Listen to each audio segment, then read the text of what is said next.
Hi, everyone. Welcome to BO's 15th anniversary Zoom event. Thank you so much for everyone who has tuned in.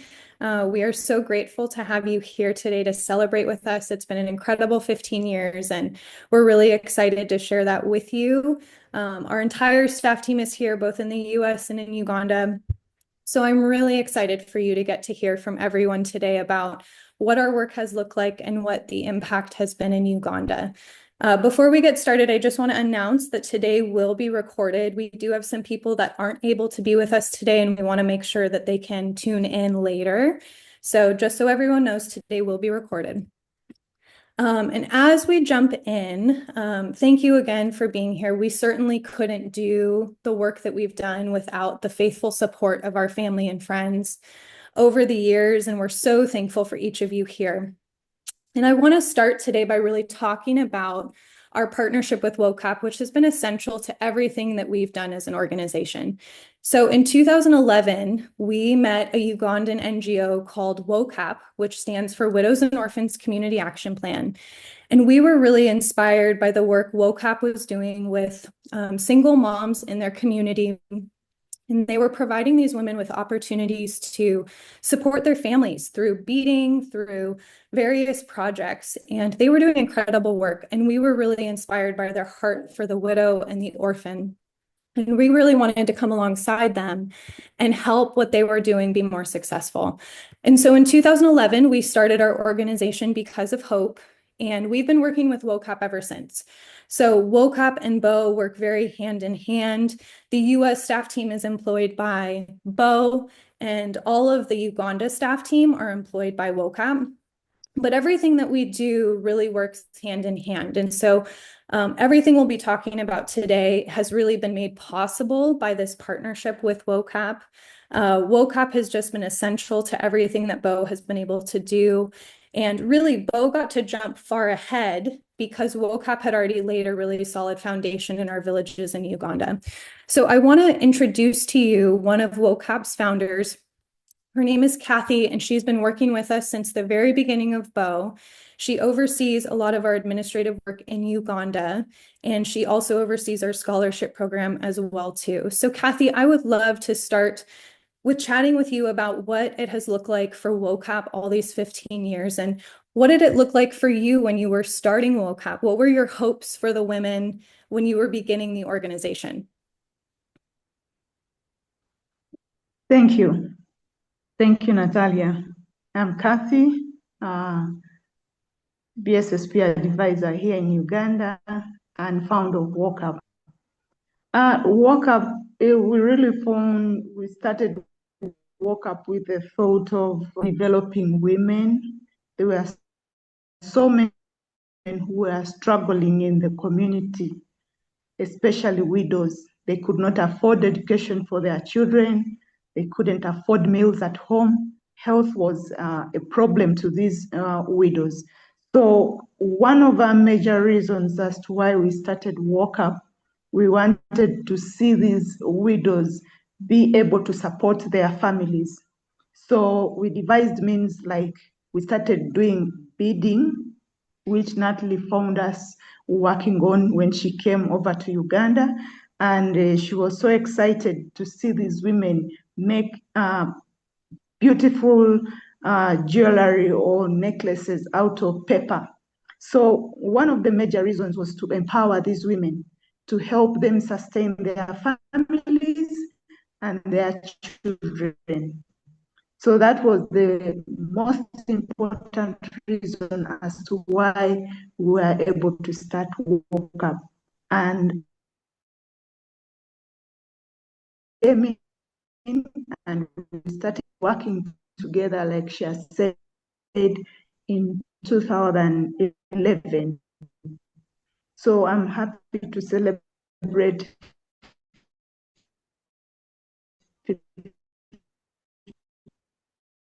15 years beats, and then we were able to send Natalie this. So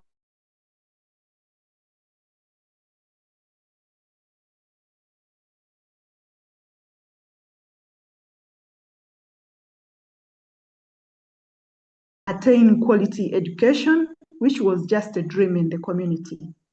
Many students have been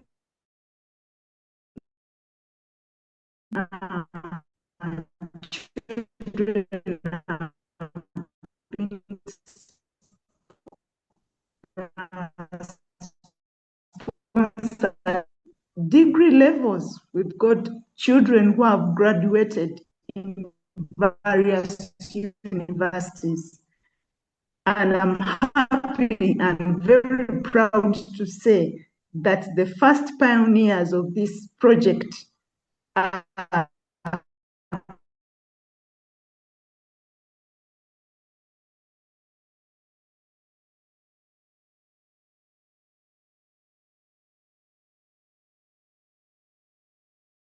uh, attain quality education. When we started this program, so many children came up to do tests and interviews, and we are happy to say that most of the students passed the interviews, and we took them to various levels of study. We started with primary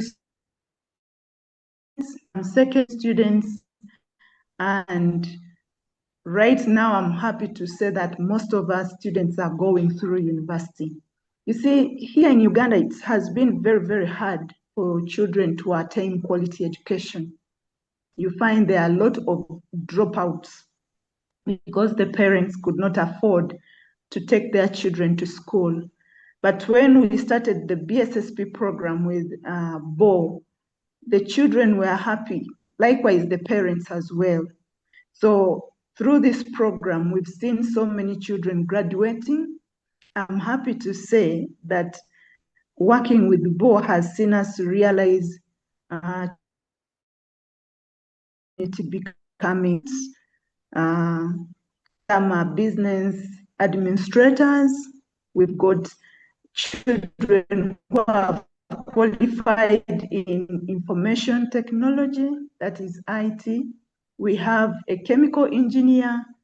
We have nurses who are taking on courses right now, and some are doing experiences in various hospitals. So the BSSP program has really helped the women alongside the other small projects here in Uganda. Dreams have come true. Most of them had lost hope. Very grateful to work with Bo. Thank you very much. Yeah, thank you so much for sharing, Kathy. It's been such a privilege to work with you. And Kathy has become a family member of mine, a dear friend through all of our work these 15 years. So grateful for what you've shared, Kathy. Thank you so much. Martha, I would love to introduce you. So as Kathy, have two of our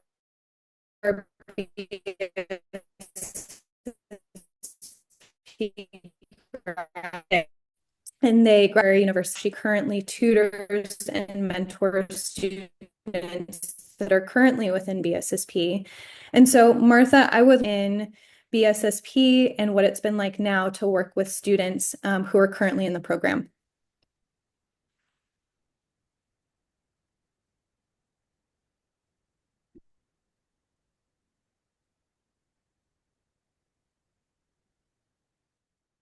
Can you go ahead and unmute? I want to make sure that you heard me.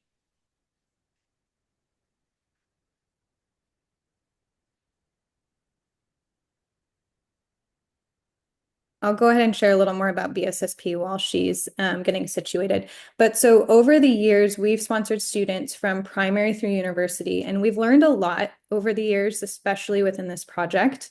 We started by heavily sponsoring primary students, and we learned that over the years, it was more strategic to sponsor older students. So currently, our focus has been on secondary, vocational, and university. So anytime in recent years when we've done new intakes, we've prioritized older scholarships for a number of reasons, but the main one being that a lot of times our women and our families have a harder time paying school fees at higher levels, where primary is a little bit easier for the women to send their children to school for just because it's more affordable.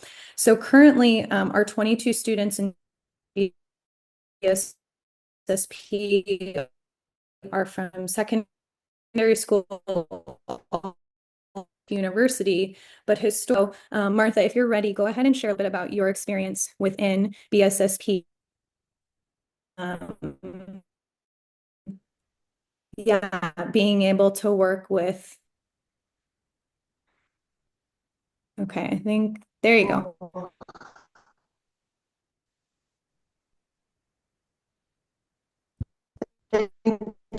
Sorry for thing. Sorry for that inconvenience. Yeah, thank you so much for this opportunity to No share with problem. us about my story in BSSP. And yeah, my name is Martha from Uganda, working as a coach, students coach in BSSP. And at such a time, oh, sorry. Yeah, I was a student, one of the pioneers in BSSP. Bo picked me. I had completed senior six in 2009, and I was unable to join university because of the challenges with the money that my mother had at that time. But I was picked and taken back to school in 2014. So I was able to study my university education, and I graduated as a teacher from Makerere University. Sorry for that. I asked for some so that I can take this baby away from here. Okay. No, that's okay. No problem, Martha. So Martha is blessed with two beautiful twins that are little.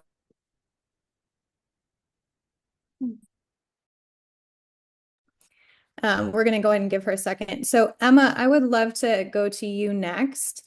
Emma has also previously worked in BSSP. He is currently our beads project advisor. But Emma has worked with our students within BSSP for a long time. So he tutored and sponsored and supported students for years. And then just a few years ago, we unfortunately had our beads project advisor, Ahmed, pass away very suddenly. And we were really struggling to figure out how to keep the beads project going. And after a lot of prayer consideration, it was just really clear that Emma was the right person to step into the role because our women he's done a phenomenal job these last few years as our beach project advisor. But Emma, I'd love for you to start off by talking about all those years of experience within BSSP. What was some of the impact you saw in working with some of our students? Right, thank you very much. Thank you for the opportunity. And very happy to see everyone. I'm seeing Alison there. It's been a very, very long time. Alison gave me the interview on my first day working with BSSP, and I'm very happy. So, Happy to see you too. yeah, yes, yeah. From the onset, yeah, I was also a pioneer working with BSSP, and I've seen so many kids get a quality education with BSSP, and yeah, from nursery to university. Like Katha has already said, so I don't want to spend a lot of time talking about it because Katha has really exhausted everything about the students. Yeah. Yeah. What about on the side of the beads project, Emma? You know, you've now been in this role for several years. You were a central part to stabilizing the program through a really hard transition. What about working with the women and working with them? What has been the impact of the beads project that you've seen? Yeah, the BEADS project has really helped the women is we help them tremendously in that most women, like the money gotten from the BEADS project, the women have their percentage and they save some money for development. So with their percentage of the money, the ladies use it to pay some school fees. Every woman, they sponsor one kid for every woman because there's so many.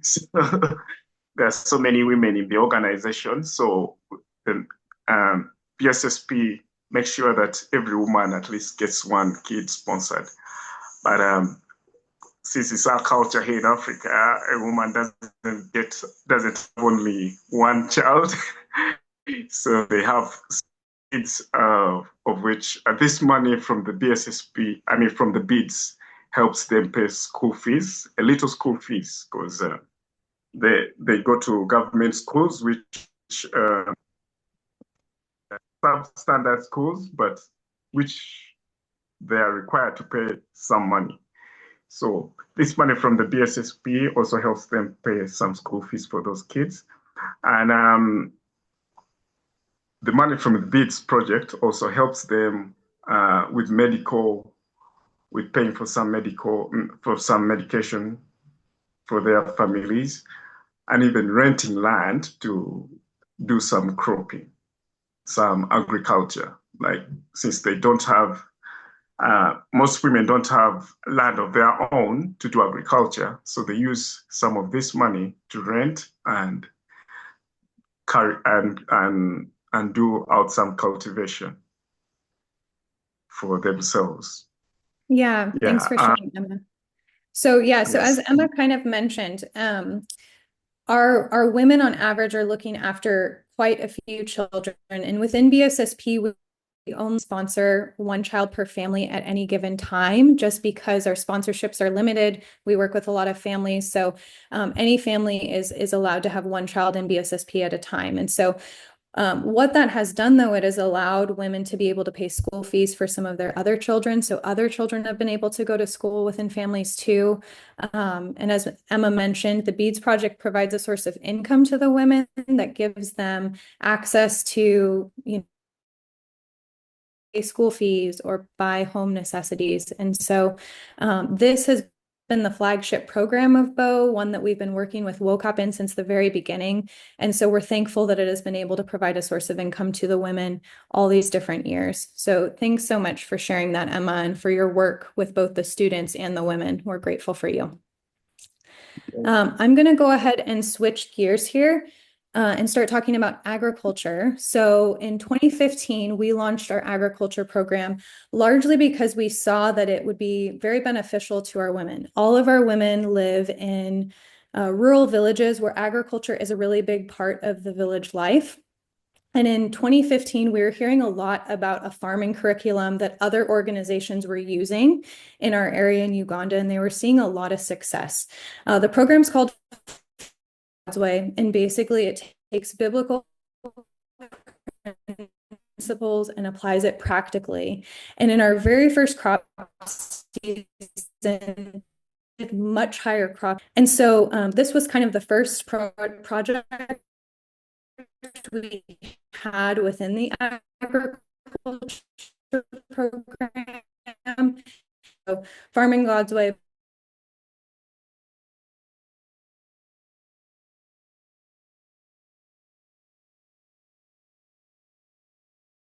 to either improve food security or earn income for their families.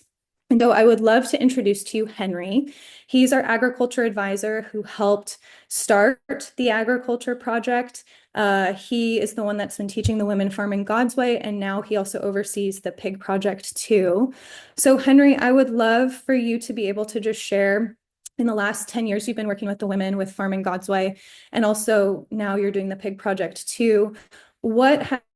And dedicating the gardens to God, we saw an explosion of good output from the farming, and women started getting food, the beans, and this has helped to boost food security, whereby food is a big problem in most of our areas, given that the land has grown a little old. So with the farming, God's way has helped to improve the soil that had stopped producing enough. And we have done this for some good time. And we are really seeing a lot of success with those members who are really participating in farming God's way. Along the process, we also started the piggery production, which I'm monitoring. And this has seen a lot of success. We have improved the income of many members. Most of our members have at least got alternative sources of income, whereby our women, the biggest challenges they've been having has been a source of income. So right now, I'm so glad to report that from the time we started Pigara project, our women have got alternative sources of income, and we have really seen success in this. We have seen many of them try to mount this money with the other projects, and they are beginning to construct houses. At least that has impressed me so much. They had lost a lot of hope, and they were not able to construct. So right now, with the different projects, with the Pigare project inclusive, at least we are seeing many attain land and do the constructions. We are so glad for this opportunity that has been given to work with the BOH, and we are seeing our women being changed from zero. At least we are moving in a positive direction. We are really so grateful. Yeah, thank you so much for sharing, Henry. And pigs has really been a strategic project for us because they multiply really quickly. I did not know this until we started this program, but pigs multiply extremely quickly. The gestation period for a pig is only 3 months, and they can have anywhere from 6 to 11 piglets at a time. So for our women, anytime their piglets produce, it is a huge opportunity to grow on the side of business and investment. So typically what our women do is they raise the pigs for a short period of time, and once they're weaned, they sell off most of the piglets, and that's an enormous amount of income for them right out of the gate. And then they usually keep several of the piglets to continue their small business going. And so this has been an extremely lucrative project for our women, one that's been very strategic. Other farm animals take longer to reproduce or to multiply, but pigs has been really strategic for our women. And so we've been very thankful in the ways that it has multiplied their income and helped bring stability to a lot of the women's homes. I would also love to introduce Katimbo. As mentioned, he is also one of our BSSP graduates. He graduated with a degree in development studies from Makerere University, and he really had the desire to impact his local community. And so years ago, after he graduated, he and I were having a conversation, and he shared this idea he had about helping the women learn how to raise chickens as a business, and also just shared, that matoke bananas are a more drought-resistant crop, and it would be great if our women could start growing them. And I left that conversation just feeling so strongly that we needed to hire him to help implement these projects for our women. And it's been incredible having him and Martha join our staff team because they both already knew a lot of the women in the community because this was a community they grew up in. And so some of their family members are members in WOCAP, and now they're able to work with these women and with these families that they've grown up knowing. And so, Katimbo, I would love for you to just start by sharing about the banana project and why that was really strategic, and also the chicken project and why that's been essential to our women too. So go ahead and unmute, and I'd love to just hear from you. Thank you, Madam Natalia. I'm glad to be here right now talking before you. I'm Chitimbo Christopher. As I'll not talk about what Madam Cassette talked about because I want to talk about them, but she already talked what my man was saying. In 2029, I initiated, I mean, 2019, I initiated 2019, I initiated banana project. We call it matoke in our local language.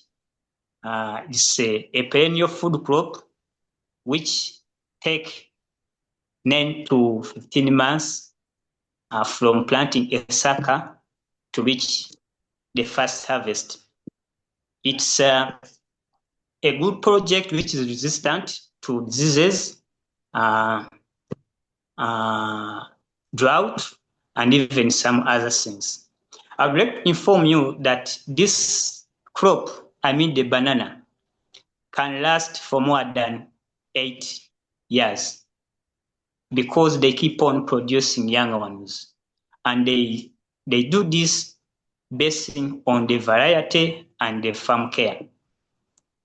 This type of crop, one mother plant can produce more than 10 young ones, I mean the sucker. But for the sake of having good harvests, I encourage our members to trim so that they can remain with 3 on one mother plant. And we do this purposely to avoid them from competing for space and nutrients. And I'd like to tell you that the bigger the size of the stem of the plant, the bigger the size of the fruit it bears. So this plant, the so-called matoke, is so important to our members because it serves as the source of food to our members. I've seen this because 85% of the banana harvests are used at home as food by our members. And this has helped in helping them cover the issue of starvation, hunger, and now our members are doing well because they have access to food. I would like also to inform you that they don't only serve as source of food to human beings, but they serve as food, source of food to animals like goats, cows, and most of our members already have those animals within them. For example, banana leaves are given to goats as food, and even stems of the harvested banana plants are given to cow as food. This also helps in gapping an issue of lack of pasture before and during drought. So I would like to inform you that this project is good because it is reliable and productive. It's also so important because it's acting as a source of income to some of our members because based on my assessment, 15% of the banana harvests is taken to the markets for money by our members. So this is helping them because they are now having access to so many things and they are in a position of meeting some basic needs like buying scholastic materials for their children which are not under the BSSP program, getting medicine, clothes, and even doing some other things. I would like to inform you that banana projects is also helping our women also to go into chicken project because once they get money for bananas, others go and buy chicken so that they can engage in several things because we taught our members about what we call livelihood diversification. We've been encouraging them to do a lot of activities so that they can have access to different sources of income. I would like to inform you that banana projects has given our members accessibility to food. So we have there's food security within the homes of our members, and they have access to ink or to money. So this has put our members in a position to withstand any terrible situation, unlike before some of these projects were introduced. And I'm also conducting a portrait project, and here our members are basically dealing in local birds. They are keeping them domestically, and they keep them under a free range system. Under this system, our women just feed their chickens in the morning to go and feed by themselves, and then they wait them in the evening to come back. It's a good system because it gives chicken an opportunity to have a full balanced diet because they get access to sun directly. They feed on insects, greenies, which also helps them to boost their immune system, hence enabling them to be resistant to some diseases. But this system is also, it has some challenges because under this system, chickens grow slowly. They don't grow as compared to other type of chickens. But I would like to inform that some of our members have decided to move away from keeping domestic birds only to some commercial poultry. They decided to start up keeping genetically modified chickens, which grow between 6 to 4 months. These chickens are good because, but for them, they are kept indoor. They are kept, fed, and looked after indoor. They are not left to move freely like the one that they do on a domestically. On the side of chicken, how have they impacted on the lives of our members? They are also serving a source of income, and they are helping our members to meet some emergencies. For example, when a child is chased out of school because of school fees, they sell off chickens there and then, and they go and pay school fees for their children. And this is helping as an additional source of income. Because our members get money from matoke, get money from piggery, get money from chicken, get money from other projects. So it's also serving as an additional source of income. It's also being used as a gifts to some members, like visitors. Once you visit someone's home and you've impressed her or him, he or she gifts you with a chicken. And I think Madame Natalia and Clarissa have experienced that whenever they have been coming in Uganda. So they use that as a sign. They use that as a sign of gratitude to show that someone is so grateful for your service and your care or love. Yeah, thank you so much, Katimbo. I'm gonna jump in real fast, Katimbo, because I want people to understand what you mean by that. So in Uganda, generosity and hospitality are a huge part of life. And I have been so inspired by the example of generosity and hospitality of our women in Uganda. So for example, if you have a visitor, not just me or Clarissa, but if you have a visitor in general, it's very common for the women to either give the visitor a chicken as a gift or to slaughter a chicken and prepare a nice meal for the visitor. Both of those are very customary practices in Uganda and are just a very nice gesture and evidence of Ugandans' hospitality and generosity. So Katimbo, you're right. I have had many a chicken because of our women's generosity. It's true. And they're the best tasting chickens I've ever had in my whole life. I want to also emphasize something you said, Katimbo, because I think it's really important for people to understand. So the banana project has been really strategic for our women because it's a more drought-resistant crop. So not only is it a food source, but in times when other crops fail or when other crops are really impacted by lack of rainfall, matoke bananas still can thrive. And so that's a project that we implemented to really help combat the risks of growing crops, because drought can just be devastating to communities. And so the matoke bananas have really helped stabilize a lot of our families' food supply. And for our women that have been able to grow large gardens of matoke bananas, it's really benefited their families. And so that's been a really strategic project. And then the chickens, as Katimba was kind of alluding to, historically the women raise domestic chickens on a free range system. And we have a couple of women who have just recently started raising chickens more commercially. So the chickens are being fed feed rather than on a free range system. And there's a couple of reasons for that. Sometimes one of the risks of the free range system is they can get hit by a motorcycle or they can get stolen. And we've had a number of women face some of those challenges. So the commercial opportunity provides the women with a little bit more security over their investment. It's more expensive to start, but it also can be very lucrative over time. So our women that have started to do that have seen that it's been very financially beneficial for them as well too.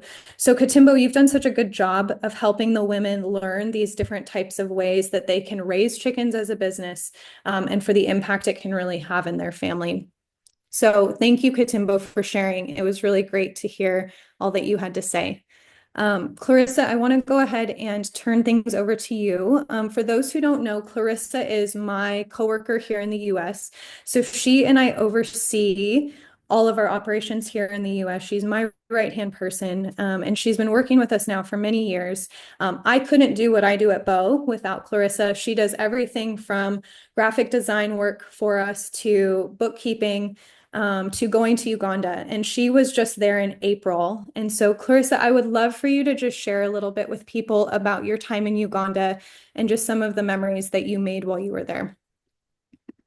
Yeah, like Natalie had said, I was there in April, and it was very meaningful trip because I was able to see firsthand like the progress of our programs, and I got to reconnect with our staff and families that we partner with. And one of the highlights, I think, was visiting the women in our villages. It was encouraging to hear their stories. I was able to go around their gardens as well, and even have the opportunity to pray with them. I also got to visit some of our BSSP students at their schools, and it was exciting to hear about their goals and see them working hard to pursue them. And another thing that stood out to me throughout the trip was the relationships that we've built over the years. Ugandans are very generous with their time and their resources. Like Katimbo had said, they gift visitors, so I was able to experience that, and the staff took wonderful care of me. And so I'm very grateful that I got to reconnect with everyone, and it's such a joy to walk alongside them. Yeah. Thanks so much for sharing, Clarissa. And one of the things that's so important about our trips to Uganda is getting to reconnect with everyone in person. Ugandans are so relational in such a beautiful, beautiful way. And so it's very important for us when we go to spend time with the women, the students, the staff members. And we sit with the women and we discuss the projects and we discuss how life is going for them. And that's really, really an important time that kind of informs the rest of the work that we do. And so the trip that Clarissa took in April was really impactful for everyone within our organization and really helps inform the direction we need to keep going and how the programs are going. It helps us kind of take temperature on that by being there in person. And so one of the things that has really impacted me when I've been able to be there in person too, is just being able to see visible signs of progress. So over the years, we've been able to do home visits and we go and visit the women in their homes. And there have been times when I've walked on someone's property and I've been like, wow, this building wasn't there before. Women have improved their homes. Sometimes they've built new homes or added onto their homes. And some of that has been in part due to the impact of our projects and the income they have earned. Or other times, women have expressed just that they have a greater ability to buy home necessities for their families. Or we've had students share their stories and just express that they had lost total hope in pursuing their education, and yet BSSP has helped make that dream a reality. And so it's been very impactful over the years to be there in person, to be able to see and hear these testimonies from our women. But I would also love to kind of share about our impact with numbers, because I think that's really important that you see what we have really invested and committed ourselves to over the years. So as was mentioned, our beads project was the very first project that we ever started working with WOCAP on. And over the last 15 years, annually, it has provided anywhere from 40 to 70 women with a source of income. And we've been very thankful that we've been able to come alongside WOCAP in helping that be possible. So anyone listening who's purchased jewelry from us, please know that you have helped keep this project going. Thank you for that, because it's something that is very important to our women, and it's been a very important source of income for them over the years. Within BSSP, this project launched in 2013, and so since then we've offered over 350 annual scholarships. Most of those scholarships have gone to repeat students from one year to the next, because we're committed to sponsoring students long term so they can reach higher levels of education. So over those 13 years of the project, we've had 7 university graduates, 15 vocational graduates, and 14 secondary graduates. And currently within that, we have 22 students from secondary school to university who are still continuing to pursue their education. So we've been very thankful to be able to support some of the students and the kids within WOCAP to be able to reach higher levels of education than would have otherwise been possible. So we're very, very thankful for that. And then within farming, where it says farming, that's the program that teaches the curriculum of Farming God's Way. And over the past 10 years, because that program launched in 2015. So in the past 10 years, there's been over 17,000 kilograms of crops that have been harvested. On the side of pigs, the women have sold over 2,200 pigs in the past 8 years. For bananas, that program has been around for now 7 years, and the women have harvested over 14,000 bunches of bananas. And again, just an important note on that, each of our agriculture projects is addressing something different. So the banana project, again, has been really strategic because it's more drought resistant. And so it's really not only been a source of income, but a really important source of food security for our women. On the side of chickens, over the past 8 years, our women have raised close to 23,000 chickens. And Katimbo mentioned this a little bit, but something that's really important to understand is that when our women have pigs and chickens or other animals, it really is a source of stability for them, because if a loved one has a medical emergency or if a child desperately needs school fees, the women can sell off some of those animals to meet that need. And so when women have animals at home, it is a source of financial security, which is just different than what we're used to here. And so we're very thankful that this project has been able to provide that to our families. Then on the side of vegetables, in the past 6 years, our women have earned 5.2 million Ugandan shillings selling vegetables. The exchange rate is there down below, but that's about $1,500. And just to explain why this project is different than the farming project, vegetables are really focused on growing cash crops for the purpose of income. So our farming project, the women are in the farming project growing staple foods that they're going to be eating at home, typically beans or corn, where within the vegetable project, the women are really focused on raising, planting, growing cash crops that they can sell off. So for vegetables, the women are growing tomatoes, eggplants, or dodo, which is a green.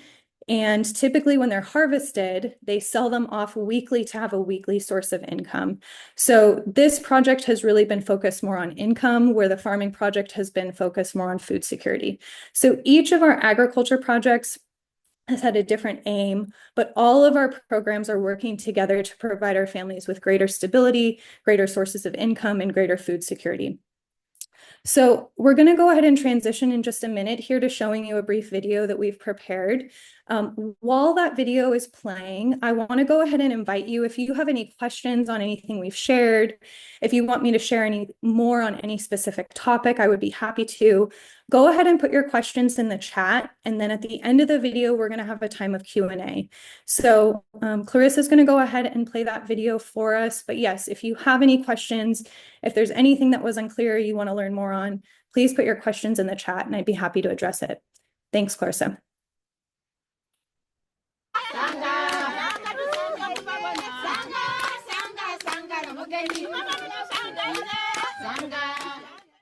We are so thankful for the last 15 years of BO.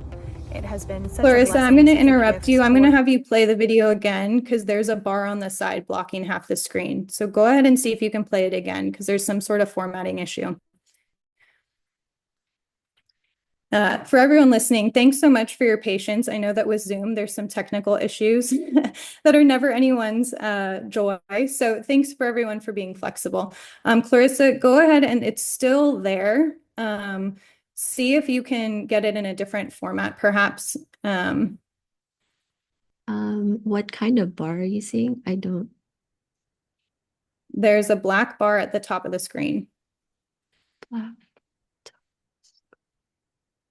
I don't know if it's from another window. It's smaller now. There, go ahead and play it from there. That's okay. Fine. Thanks, everyone.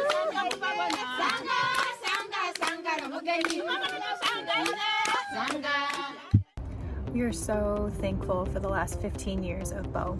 It has been such a blessing, such a gift to work with our women and our students these last 15 years. And when we started BO in 2011, we had no idea what it would become. It has grown to include a beads project and a scholarship program and 5 different agriculture projects. And it's been such a joy and such a privilege to walk through life with our women, to help students graduate, and to see our families thrive and be more stable. I'm happy to celebrate 15 years of existence of BO, together working with WOCUP. BO has made a very big impact in the community here in Uganda through its various projects that it's sponsoring here in Uganda. For example, BO has sponsored children in various levels of education, right from primary up to university. BO through BSSP has impacted the lives of very many children, very many girls and boys.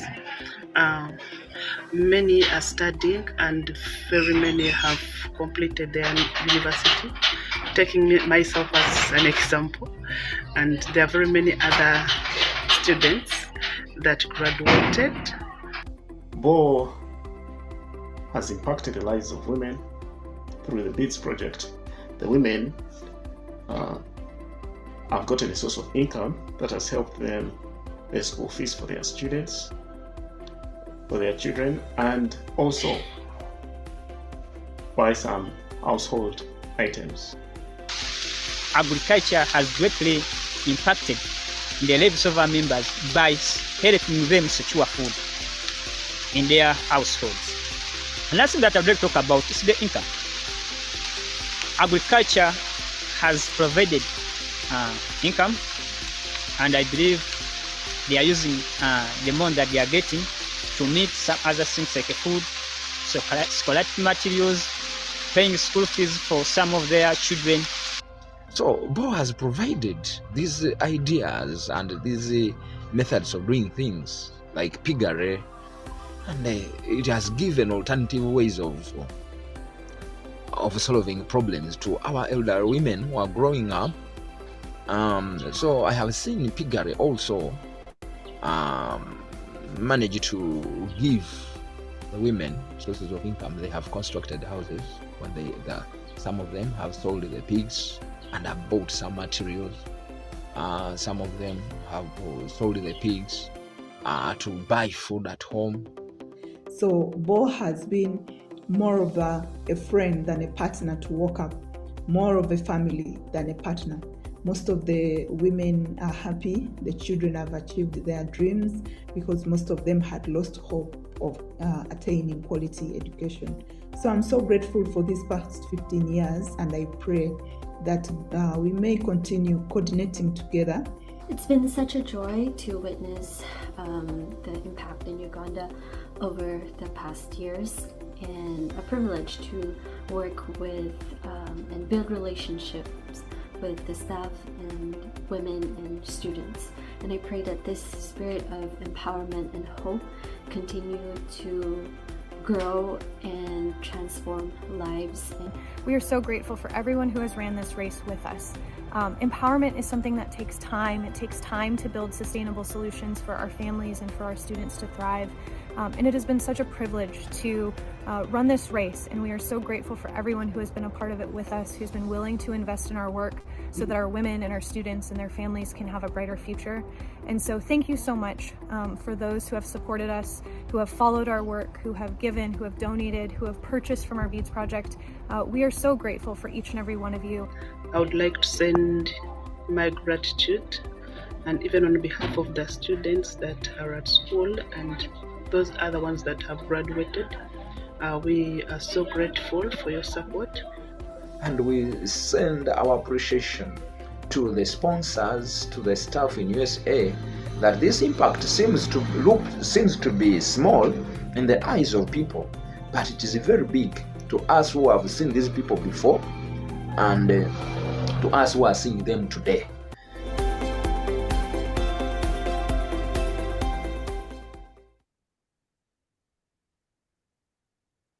Thanks so much, Clarissa, for playing that. So before we jump into Q&A, I just want to thank all of you for being here. We truly could not have done the work that we've done without the faithful support of so many of our supporters. BO is primarily funded by monthly giving, and we've had people give since the very beginning. Back when we were a brand new organization, there were people who faithfully chose to support us and people who have jumped on board this journey with us at various points since. And so for everyone listening who has been a part of this journey, thank you so much. We couldn't do it without you. We couldn't do it without the people who have encouraged us, who have given, who have purchased from the Beads Project. And so we're very thankful for the impact that we've seen and for everyone who's gotten to be a part of it with us.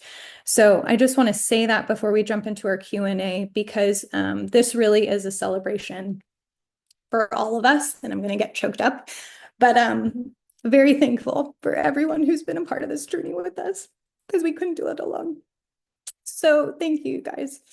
I'm going to compose myself and I'm going to switch to Q&A here. But if anyone has to log off, I understand. We'll be done and wrapped up here in just the next 5 minutes. But one of the questions I see in the chat is, what area of Uganda are we working in? Dwayne, thanks for submitting that question. Dwayne is a dear friend back from the early days of Uganda and prior to BO when I was volunteering in an orphanage. So Dwayne, we're doing work about 45 minutes outside of Jinja, down the road, kind of toward Bujagali Falls. So we work with women from 3 different villages. Our villages are Namagara, Nakalkwe, and Babugo. And but they're located about 45 minutes outside of Jinja in a more rural setting. And so we've been working with those women since the very beginning, and those are the women that WOCAP had established relationships with. And so that's why we work with those groups of women, because they were initially the members within WOCAP's organization. And so that's kind of where we're rooted, and our office is in Namagara. So just on one final note that I'll share, I don't see any other questions in the chat, but one final note to share. This 15 years has been a really incredible journey. We're really excited for what's still in store. We want to see our women continue to thrive, continue to have greater stability, and to build on the foundation we've been laying this last 15 years. We want to see more students graduate, especially the 22 that are currently on scholarship with us.